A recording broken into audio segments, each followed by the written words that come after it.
This Notebook LM video explores the paradox at the heart of Christianity, a faith that began as a persecuted minority but later became a dominant institution, often turning its power against others.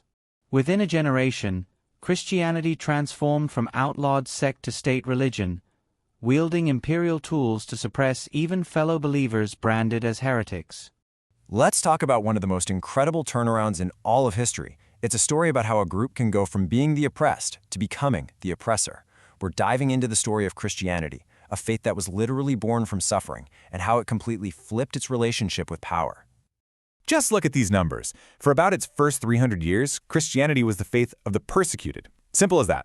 But for the next 1,500 years, well, Christians were often the ones in power, and yeah, they were often the ones doing the persecuting. That is a wild reversal.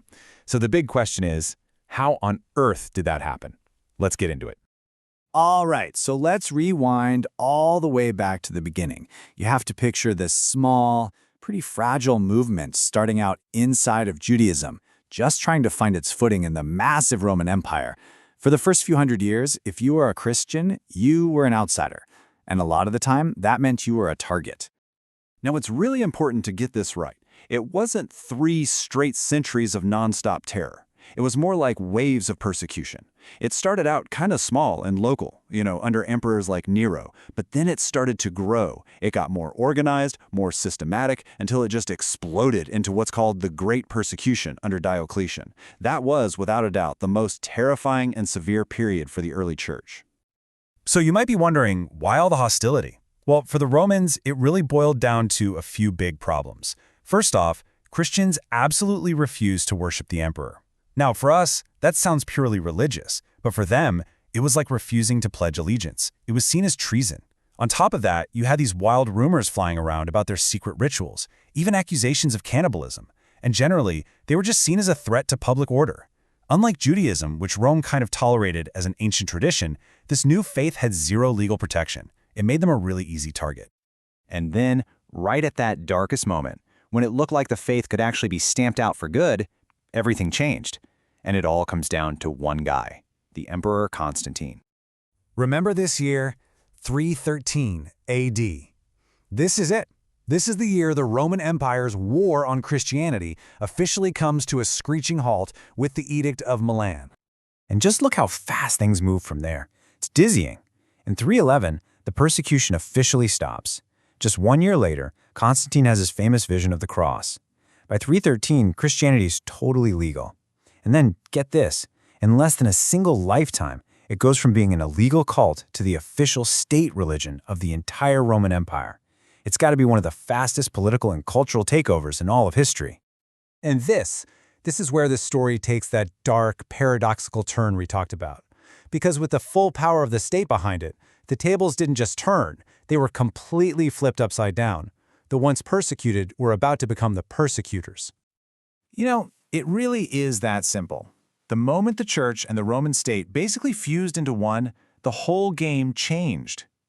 Think about it. All the tools the empire used to enforce its will, the laws, the courts, the soldiers, they were now, for all intents and purposes, at the disposal of the church. And just like that, new enemies were identified. Followers of the old Roman gods were now just dismissed as pagans. Jewish communities who had existed alongside everyone else for centuries became targets. But maybe the most shocking part, the church turned on itself. Any Christians whose beliefs were even slightly different from the new state-approved version were branded heretics, and they could be hunted down with the full force of the law. But this history, it doesn't just stay in the past. It leaves a deep, deep psychological mark.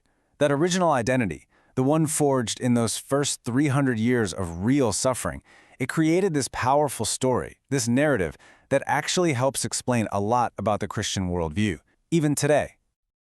Okay, so to really get what happens next, we have to talk about something called a persecution complex. Put simply, it's this powerful and often irrational belief that you're under attack, even when the evidence just isn't there. And when a whole group of people starts to feel this way, it can cling to a story of being a victim long, long after it has gained a ton of power. So where does a narrative like this even come from? Well, it has deep roots. It all starts with real historical trauma. I mean, the stories of those early martyrs are an incredibly powerful foundation. That shared memory creates a really strong us versus them identity. And fast forward to today, that old anxiety can pop right back up, causing a loss of cultural dominance to be felt not just as society changing, but as an active hostile attack. And this is so important to understand. We have to be able to tell the difference between two very different things. On one hand, you have genuine persecution. It's based on objective, verifiable evidence, real violence, real discrimination. It's a human rights issue, period. But on the other hand, a persecution complex is something else entirely. It's not based on evidence, but on a feeling of being under attack. It's what happens when criticism gets mistaken for an attack, or when losing a privileged position in society feels like being oppressed.